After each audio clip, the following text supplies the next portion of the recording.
The sheriff's hand trembled as he pointed his revolver directly at her chest. Moonlight carved shadows across her face, and in that frozen moment with the entire town sleeping just 50 yards away, he realized he'd been chasing the wrong person for 3 whole months. The woman standing before him in the abandoned stable wasn't just any outlaw. She was the one who'd been feeding him information all along, and the real criminal. Well, that was someone he trusted with his life. His finger hovered over the trigger as she whispered to words that would change everything. "Keep quiet, but I'm getting ahead of myself. Let me take you back to where this all began." 3 months earlier, Dustridge, Texas wasn't exactly a hotbed of excitement. Population 847, one saloon, one general store, and more tumbleweeds than dreams. Sheriff Marcus Webb had kept the peace for 7 years without firing his gun, once outside of target practice. That all changed the night the Copper Valley Bank was robbed. It was a Tuesday. Marcus remembered because Tuesdays were poker night at the saloon. He just laid down a winning hand when young Billy Hutchins burst through the doors, his face as white as bleached cotton. "Sheriff, the bank's been hit. Someone took everything. The robbery was clean to clean. No broken windows, no blown safe, no witnesses. It was like someone had just walked in with a key, knew exactly where the cash reserves were, and vanished like smoke. The only clue, a single silver spur left behind in the vault.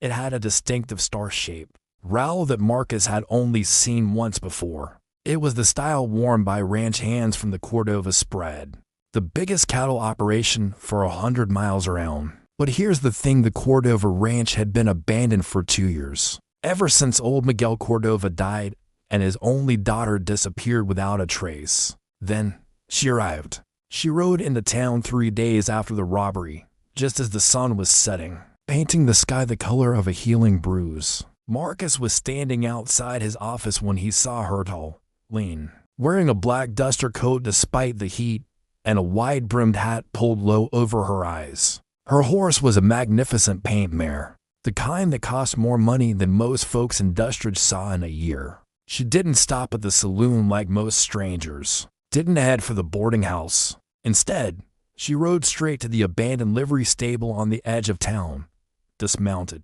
and disappeared inside like she owned the place. Marcus's deputy, a kid named Tommy Reeves who always thought he was a bit cleverer than he actually was, nudged the sheriff's arm. "Want me to check her out, boss?" "No," Marcus said, his instincts prickling. "Something tells me she'll come to us when she's ready." He was right. That very night, a folded piece of paper appeared under his office door. No name, no signature, just 5 words written in elegant script. Asterisk, the banker is hiding something. Asterisk, Herbert Finch had been Dustridge's banker for 15 years. Married, 3 kids, a deacon at the church. He was the last person anyone would suspect. But Marcus was a lawman who trusted evidence over assumptions, so he started watching. And what he discovered made his blood run cold.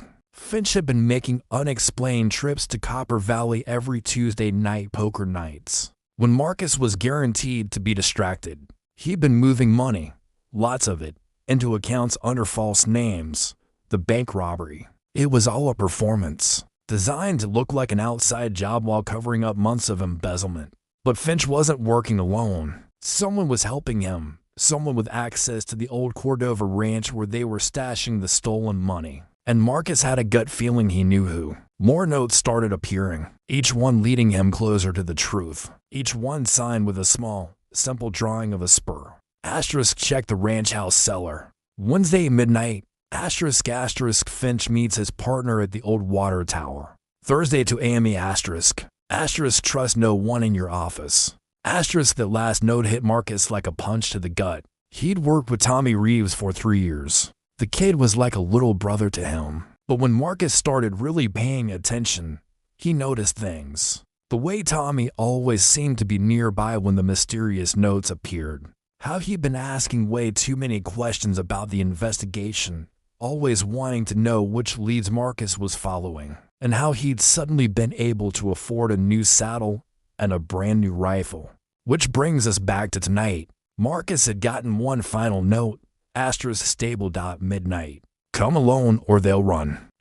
He arrived early, hidden in the shadows, waiting. That's when she emerged from one of the stalls, the mysterious cowgirl, her face finally visible in the moonlight, and Marcus's entire world tilted sideways. It was Isabella Cordova, Miguel's daughter, the one everyone thought had run away after her father's death. You, he breathed, raising his gun. You've been behind this whole thing, have I, Sheriff? Her voice was calm, almost amused. Or have I been leaving you breadcrumbs to follow? You left the spur in the vault.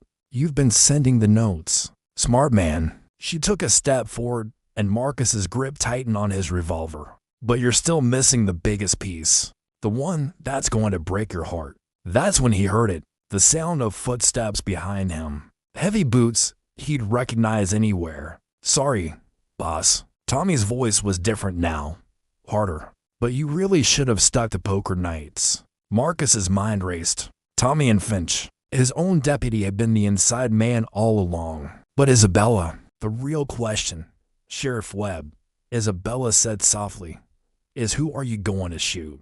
Because in about 30 seconds, Finch is going to ride into town and board the midnight stage with all the money. Tommy here is supposed to make sure you're not around to stop him. And I am the only one who knows where the evidence is hidden that proves all of this. Marcus's hand was still shaking, his gun now pointed at the woman who'd been helping him all along, while behind him stood the boy he trusted like family, probably with his own weapon drawn. Isabella's dark eyes met his, and she whispered those two words again, keep quiet, and then she smiled.